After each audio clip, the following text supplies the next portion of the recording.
Oke, silakan. Silakan. Kalau susah ini saya rekam. Silakan nanti saya kirim. Boris. Assalamualaikum Bu Ria. Waalaikumsalam. Bagaimana kabarnya Bu Ria hari ini? Alhamdulillah sehat Bu Oris. Tapi saya ada masalah dikit tadi keluar dari kelas. Mau sharing sih, siapa tahu Bu Oris punya solusi juga yang bisa bantu saya lah, punya pengalaman yang bisa bantu saya. Saya tadi kan Iya. ini kemudian mempraktikkan pembelajaran berdiferensiasi. Cuma memang ketika saya mengelompokkan itu, saya berdasarkan dengan cara belajar mereka tuh. Ada yang kelompok audio sendiri, kelompok visual sendiri, kemudian kelompok kinestetik sendiri. Cuma ada masalah ternyata. Jadi anak yang audio dengan visual itu, karena saya pelajaran IPA ya, mereka bisa mau ngitung gitu loh. Giliran yang kinestetik ini mereka senang praktek, mereka senang ngitung. Jadi saya bingung juga nih, apa ya harusnya pembagian kelompok di dalam kelas itu sih Bu. Baik, Ibu sudah menerapkan pembelajaran berdiferensiasi ya Bu di kelas ya Bu? Sih baru belajar dikit-dikit. Iya, sangat seru ya Bu ya? Ya, cuma ya itu kendalanya tadi. Anak yang kinestetik ketika saya kelompokkan dengan kinestetik, mereka cuma senang coba aja, mencoba aja, percobaan senang mereka. Tapi giliran suruh ngitung mereka nggak bisa, nggak mau gitu loh. Mager katanya. Gimana tuh Bu Ori? Oh, seperti itu ya Bu. Tapi sebelumnya saya ingin bertanya dulu kepada Bu Ria, dari obrolan kita ini kira-kira Bu Ria mengharapkan atau tujuan apa yang Bu Ria harapkan dari obrolan kita hari ini ya Bu? Saya ingin bertanya seperti itu. Tujuan obrolan kita hari ini saya menemukan solusi sih dari masalah yang saya hadapi. Mungkin dari nanti kalau Ibu punya saran atau punya pengalaman yang bisa di-share, itu bisa bantu saya gitu loh. Seperti baik. Cari solusi. Baik. Ya, Bu Ria tadi telah menerapkan pembelajaran berdiferensi, membagi murid berdasarkan gaya belajar siswa ya Bu. Tadi ada yang audio, ada yang visual, ada yang kinestetik. Tapi saat pelajaran menghitung, yang kinestetik ini agak susah ya Bu ya? Mereka mau percobaan, senang percobaan, tapi giliran ngitung, Bu gimana ngitungnya? Udah dijelasin juga, lama mudengnya. Giliran sudah ini ya, aduh Bu gimana sih Bu, susah loh ngitungnya. Nah loh kataku, jadi gimana ya pembagian, saya lagi memikirkan gimana pembagian kelompok yang tepat sih gitu. Yang ingin saya tanyakan, apa sih yang sudah Ibu lakukan, Bu Ria lakukan untuk meminimalisir gitu kemisan gitu kan, yang kinestetik ini males berhitung ya Bu, apa saja sih yang sudah Bu Ria lakukan? Nah sebenarnya kalau untuk berhitung ini saya kan sudah biasa buatkan rumus segitiga ya di papan tulis, jadi anak itu nggak perlu ngubah rumusnya pusing gitu enggak, tapi sudah ada triknya. Oh ini kalau misalkan rumus ini tinggal yang ditutup loh nak. Oh iya Bu, tapi memang entah cara saya ngajar yang kurang bagus atau anaknya yang mager ya, tapi mereka itu belum, karena baru sih Bu, emang ini berdiferensiasi baru dicoba ya, jadi anaknya itu masih, Bu kayak mana sih Bu, ya gimana sih Bu, yang apa, yang kinestetik. Kalau yang lain mau ya udah sudah gitu, udah bisa mereka, karena mereka memang hobinya biasa sih mendengarkan, kemudian biasa ngitung. Itu di dalam kelas memang mereka sudah bisa kan, yang kinestetik sama audio itu rata-rata sudah bisa. Yang apa, audio sama visual itu rata-rata sudah memang pinter ngitungnya. Kalau yang kinestetik itu yang biasa jalan-jalan di kelas gitu kan, saya tadinya pengen melibatkan mereka secara aktif, akhirnya ya sudahlah saya coba untuk belajarnya berdiferensiasi, saya coba kelompokkan berdasarkan gaya belajar. Memang pas belajar mereka senang tuh, percobaan, tertarik sekali sampai suruh bawa yang, kan kemarin saya praktikumnya itu adalah apa jenis ya, Jadi berbagai macam cairan itu dibawa, akhirnya berbentuk lah pelangi ya, karena masa jenisnya beda. Mereka senang, giliran nanti suruh ngitung masa jenis, Bu ngitungnya gimana? Nah lo sudah dijelaskan di papan tulis juga belum. Nah, jadi saya mencari solusi sih. Mereka bisa, artinya pembelajaran di dalam kelas harus tetap kondusif, karena mereka itu apa ya? Mereka itu bisa, yang kinestetik tetap bisa belajar, yang lain juga tetap bisa belajar gitu loh.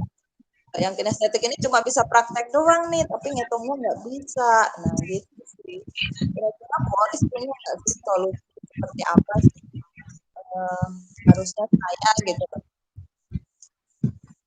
Kalau dari saya sih Bu, kebetulan kan saya mengajar bahasa Indonesia ya Bu. Kalau yang untuk anak kinestetik di tempat saya itu ada juga Bu, sekedar sharing.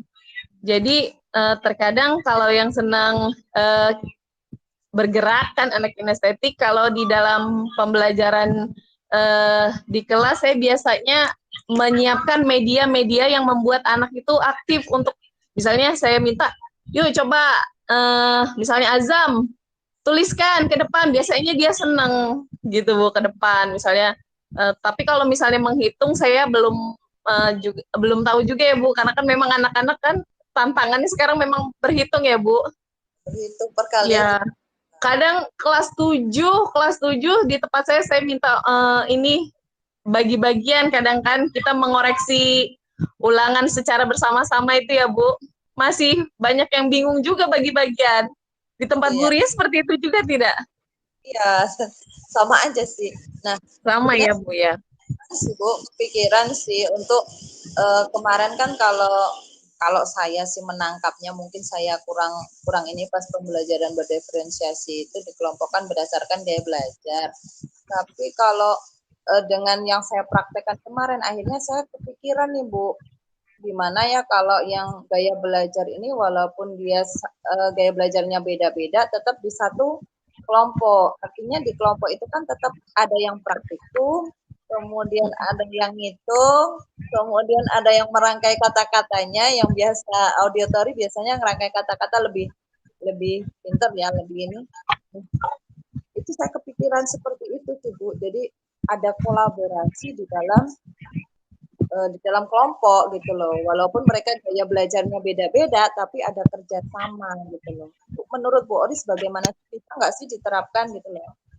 Kalau yang kemarin waktu Lokakarya 3 ya Bu, waktu Lokakarya 3 kebetulan teman saya yang tampil itu IPA juga Bu, IPA. Tapi itu pembelajaran siklus air Bu. IPA kan siklus air ya Bu ya? Ya ada.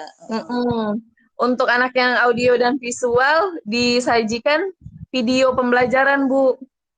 Untuk yang kinestetik, seorang gurunya itu memberikan ini Bu, kayak apa sih, kardus seperti itu. Jadi anak itu nggak ditekan memang untuk bisa nggak ngitung-ngitung memang kalau siklus air ya Bu. Cuman kalau untuk yang ngitung-ngitung ya, iya.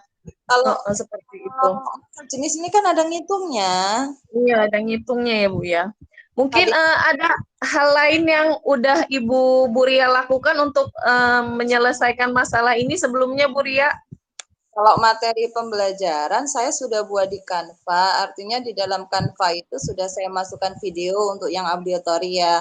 Kemudian bahan bacaan untuk yang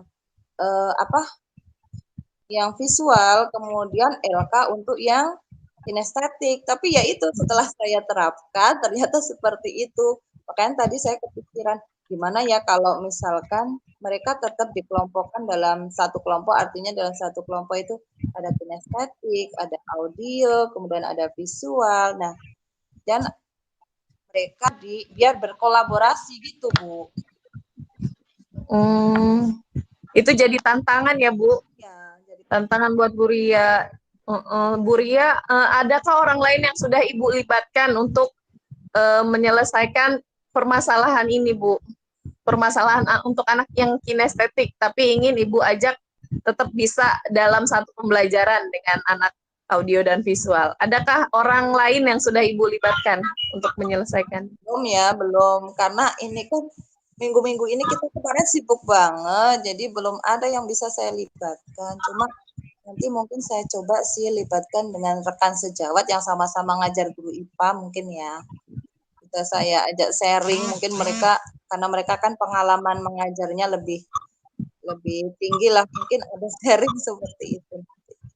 Setelah saya libatkan minta bantuan mereka, karena kalau minggu-minggu ini kan kemarin kita banyak banget kegiatan hari itu yang masih kemudian mempersiapkan untuk besok untuk ini ya ujian semester ya. Jadi masih Oh, jadi Bu Ria akan melibatkan dengan rekan sejawat Bu Ria yang satu mata pelajaran. mata pelajaran sama-sama ngitung, artinya mereka mungkin punya bagian kelompoknya. Iya, mungkin akan konsultasi itu ya Bu Ria ya berarti ya. Baik, kira-kira kapan Bu Ria akan melakukan eksekusi dari rencana yang telah Ibu Ria rencanakan tadi? Ya, mungkin minggu ini sih, karena kalau yang pembelajaran berdiferensiasi itu kan belum semua kelas. Jadi mungkin untuk yang kelas lain mungkin akan saya coba untuk diskusi dengan rekan sejawat atau mencoba yang tadi saya kira nih kalau satu kelompok itu bermacam-macam gimana, mungkin itu akan saya coba itu. Baik, jadi akan Ibu coba lakukan dalam minggu-minggu ini ya Bu Ria ya. Terakhir memang untuk mata pelajaran itu kan cuma minggu ini lagi kita belajar. Ya, oke, baik. Bu Ria, yang ingin saya tanyakan, bagaimana cara Bu Ria mengukur keberhasilan dari rencana yang sudah Bu Ria rancang tadi? Artinya nanti saya mengukurnya kalau di dalam kelompok itu sudah terjadi kerjasama, hanya sudah dikerjakan, dan anak-anak yang tadinya kinestetik itu ketika ditanya sudah ngerti. Artinya mungkin bisa dapat penjelasan dari temannya yang visual atau audio begitu Bu. Oh ya, seperti itu. Baik, kalau begitu Ibu sudah menemukan tolok ukurnya ya Bu ya. Tolok ukur keberhasilan dari rencana yang Bu Ria rancang. Seperti itu. Baik, bagaimana perasaan Bu Ria setelah berdiskusi bersama saya hari ini? Lebih senang sih Bu, lebih plong. Oh iya, ternyata pengalaman-pengalaman dari rekan sejawat itu bisa kita gunakan juga gitu, walaupun kita lintas mapel gitu ya, tapi oh iya bisa dicoba gitu loh. Terima kasih ya Bu Orit atas masukannya. Terima kasih sekali. Ya, baik Bu Ria, semoga permasalahan yang Bu Ria hadapi tadi untuk anak kinestetik yang Bu Ria bimbing, yang Bu Ria tuntun dalam pembelajaran berdiferensiasi di dalam kelas dapat berbaur atau dapat bisa dijadikan satu pembelajaran sehingga pembelajaran jadi lebih menarik ya Bu Ria ya. Terima kasih ya Bu Oris. Ya, assalamualaikum Bu Ria.